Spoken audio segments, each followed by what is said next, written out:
More than 200 homes and businesses were impacted by the flooding.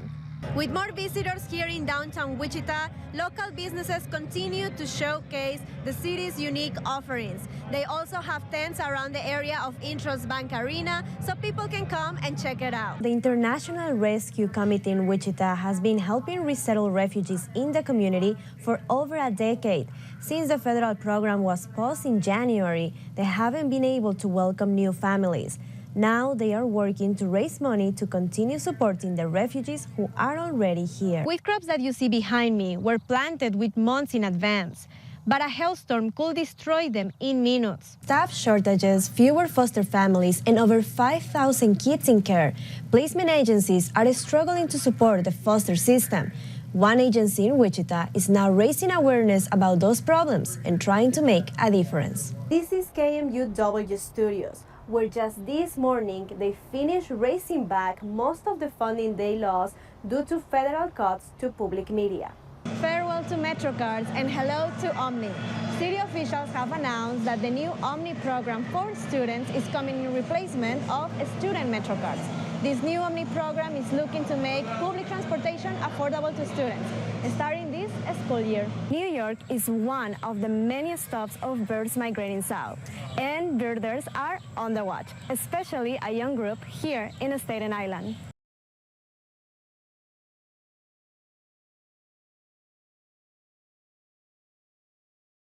Sinaí León Montoya came to the U.S. from Venezuela, hoping to build a better life for her two sons. But that dream was tragically cut short. She was fatally stabbed during what police say was a domestic violence dispute. Now her neighbors are stepping in to help cover funeral expenses and support her two young boys who are now left without their mother. Coming together as a community in the apartment to, do something that she probably would have done back if it would have happened to somebody else. León Montoya called 911 to report the domestic violence incident. However, police say a language barrier made it difficult to communicate with dispatchers. Just minutes later, officers arrived to find her critically injured. She later died at the hospital. Domestic violence advocates that were at the fundraiser say it's important to continue raising awareness. She was very loved, and we prayed for the children, and just wanted to share with our organization. If anybody needs any help, that's what we're here for in the community. Neighbors have also launched a GoFundMe page as part of their effort to raise enough money to either send León Montoya's body back to her family in Venezuela or to give her a proper burial here in the U.S. They say she had no family nearby, and that is why they felt it was important to step up. So we don't know if they're gonna send her body back, or what we're doing. We're just trying to take the weight off of their family, and because they're so far away. Advocates say this tragedy is a reminder of how important it is to create safe spaces, especially within your own neighborhood. Just the neighborhood to take a step in and say, hey, are you okay, is enough to show that you love her. It's about her. And that's the most important part. In Wichita, I'm Ana Valdez, 12 News. La Familia Senior Community Center serves over 700 senior members and is now temporarily closed. The reason? Their AC units were stolen and completely destroyed, as you can see, leaving the temperature inside over 90 degrees. People brought in fans. I brought in every fan I could get to get in here so we could keep it as cool as possible just with fans. In June, their 3 AC units were stolen. While waiting for replacements, they used fans to keep the space open for seniors who rely on the food and activities offered.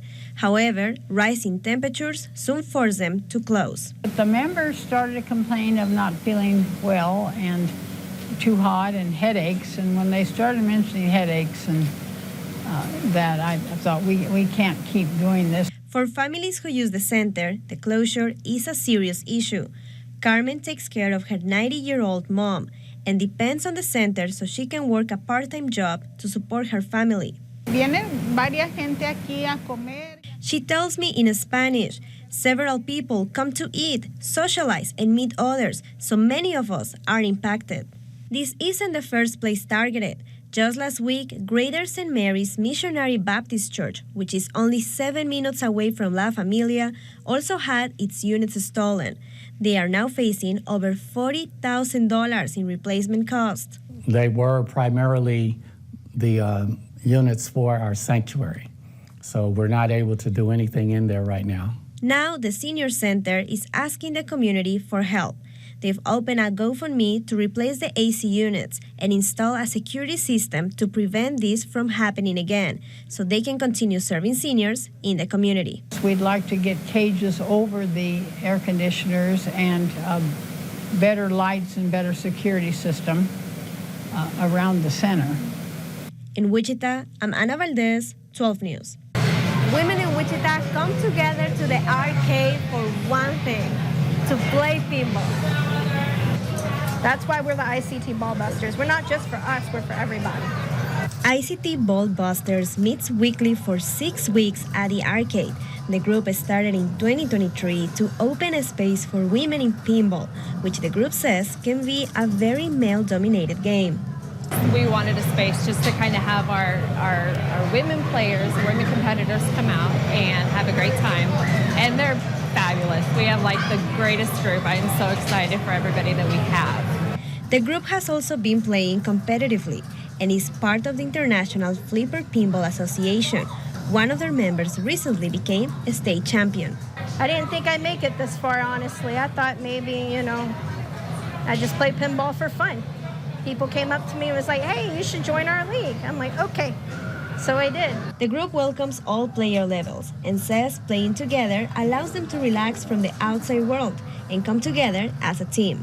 We meet every week, we do our monthly tournaments, and we just have a great time. You talk to them, you get to know them on a very personal level, and it's just like a second family. They hope the group continues growing and want to inspire other women to join and play pinball. I do feel that we need to have a women's league because you have kids that, feel like they can't do stuff. And when they see people like us, it's like, well, maybe it'd be easy to get into pinball. Maybe I can learn something. In Wichita, I'm Ana Valdez, 12 News.